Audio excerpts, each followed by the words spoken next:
Hi, I'm Weston, and I love talking about the Astros, and I'm here to talk about Game 66 of the regular season, where the Astros win 4-3 over the Chicago White Sox and take the series 2-1. So we'll start with the pitching, and then we'll move towards the offense. On the pitching side of the ball, Christian Javier had a weird day where some numbers look great, and then others kinda sketch you out a little bit.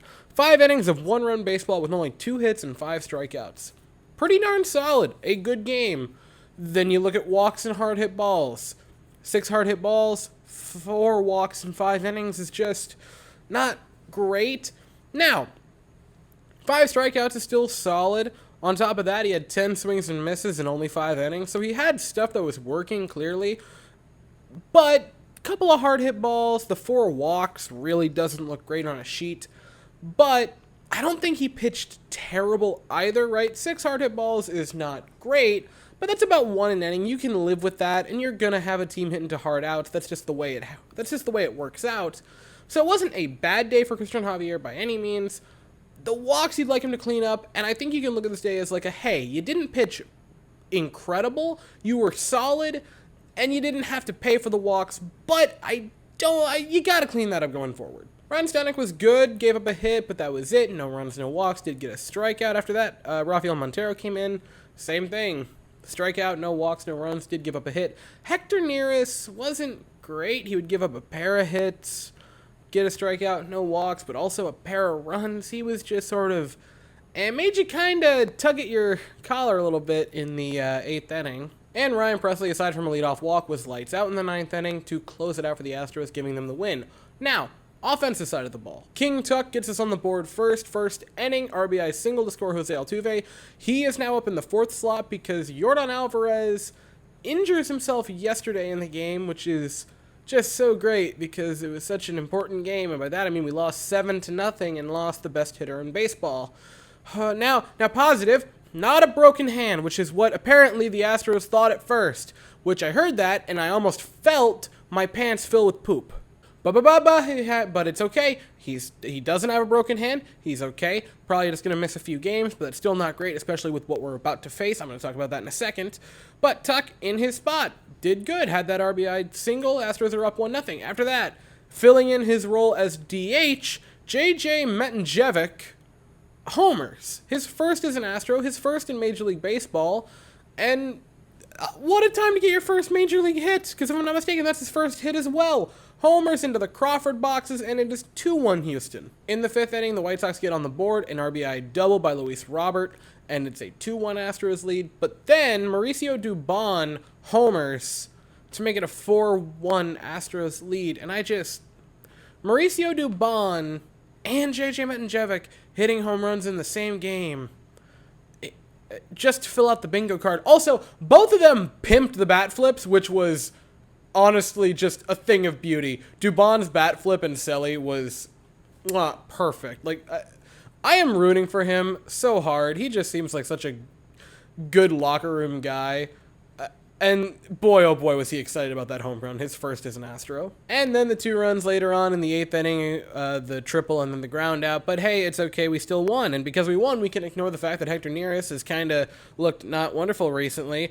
Also the fact that the Astros offense was 1 for 5 with runners in scoring position, which is, we won. And now we're going to do something that I don't normally do. We're going to talk a little bit about the future, because the Astros get an off day tomorrow. We have an off day. How lovely.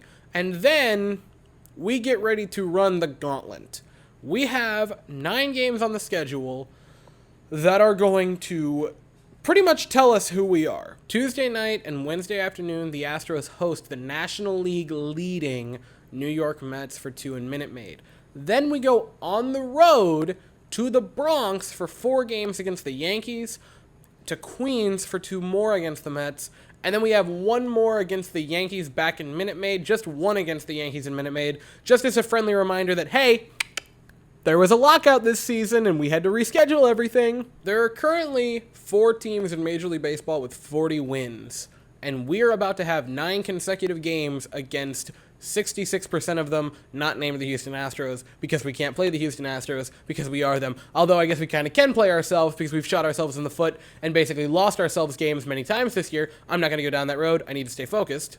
This is a 9-game stretch that pretty much since the first month of the season we saw and knew was going to be hellish. These are incredible teams. Just truly fantastic teams. And it's not like, oh, well, it's 9 of them against them, but hey, 3 of them are at home, so it's a 3-game series. No, it's really weird. You get 2 and then 1. It's strange. 6 consecutive on the road against these teams. And going into it, you're going to be down the best hitter in Major League Baseball, probably for all 9. Hopefully he's back by the time we face the Mets the second time around. Hopefully.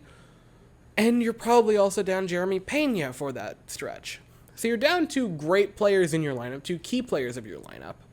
And going into those 9, if you can win 4 of them, I see that as a win. If you can win 4 of these, I would be happy. And just like when you stumble through your kitchen at 3 in the morning to get that last slice of pizza out of the fridge that's today or never, and you overhear an infomercial because you forgot to turn the TV off, there are restrictions on that claim. If you win the first 4 and then lose 5 in a row, I'm gonna be mad and complain a lot. And I think saying that 4 out of the 9 is a fair thing for me to ask. Yeah, they're great teams. So are you.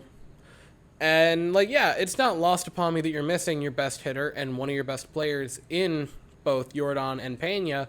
So that's why I'm sort of saying, hey, if you can win 4 of the 5, I'd be happy. I think that's fair. I think that's what you should be expecting from that.